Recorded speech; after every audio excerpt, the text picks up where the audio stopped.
होलिका दहन भारतीय संस्कृति का एक महत्वपूर्ण पर्व है, जिसे फाल्गुन पूर्णिमा की रात को मनाया जाता है। यह त्योहार बुराई पर अच्छाई के विजय का प्रतीक है और इसकी जड़ें प्राचीन पौराणिक कथाओं में समाई हुई हैं।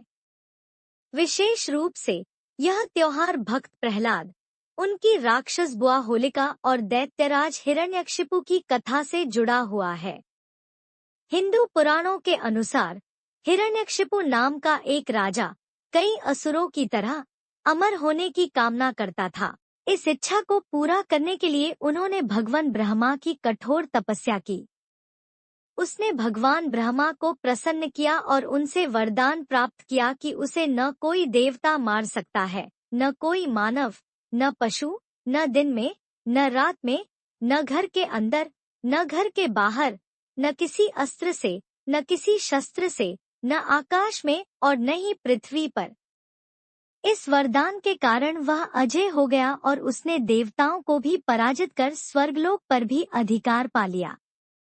वरदान प्राप्ति के बाद हिरण्यकशिपु ने खुद को अजय महसूस किया और वह सबको कहने लगा कि मुझे भगवान मानो। जिस किसी ने भी उसकी बात मानने में मनाई की उसे उसने दंडित किया या फिर उसका वध कर दिया। हिरण्यकशिपु की यह इच्छा थी कि उसका पुत्र प्रहलाद भी उसकी ही भक्ति करे, किंतु प्रहलाद तो भगवान विष्णु के परम भक्त थे। उन्होंने अपने पिता के आदेशों की अवहेलना करते हुए भगवान विष्णु की भक्ति जारी रखी। इससे हिरण्यकशिपु अत्यंत क्रोधित हो गया और उसने प्रहलाद को अनेक प्रकार की यातनाएं दी। हिरण्यकशिपु ने अपने सैनिकों को आदेश दिया कि वे प्रहलाद को मार डालें। प्रहलाद को कभी ऊंची पहाड़ियों से गिराया गया, कभी विष दिया गया, तो कभी हाथियों के पैरों तले कुचलने का प्रयास किया गया, लेकिन हर बार भगवान विष्णु की कृपा से वे सुरक्षित बच जाते। जब कोई भी उपाय सफल नहीं हुआ, तो हिरण्यकशिपु ने अपनी बहन होलिका की सहायता लेने का निश्चय किया। होलिका को यह वरदान प्राप्त था कि वह अग्नि में नहीं जल सकती थी। हिरण्यकशिपु ने योजना बनाई कि होलिका प्रहलाद को अपनी गोद में लेकर आग में बैठेगी, जिससे प्रहलाद जलकर भस्म हो जाएगा और होलिका सुरक्षित बच जाएगी। इस योजना में होलिका ने भी साथ देने का वादा किया। विष्णु पुराण के अनुसार होलिका को ब्रह्मा जी से वरदान में ऐसा वस्त्र मिला था जो कि आग में नहीं जल सकता था। अपने वरदान के अहंकार में प्रहलाद को गोद में लेकर जलती हुई अग्नि में उसने प्रवेश किया, लेकिन भगवान विष्णु की कृपा से तेज हवाएं चलीं और होलिका के ऊपर का वस्त्र प्रहलाद पे लिपट गया और वह खुद आग में जलकर भस्म हो गई, जबकि प्रहलाद को कुछ भी नहीं हुआ।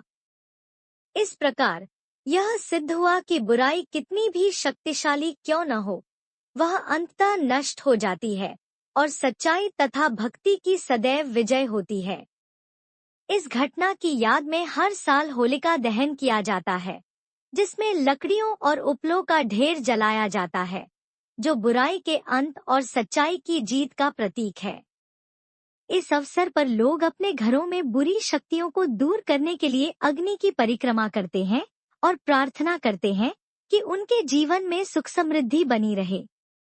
इसके अगले दिन रंगों का त्योहार होली मनाया जाता है, जो प्रेम, आनंद और आपसी भाईचारे का संदेश देता है।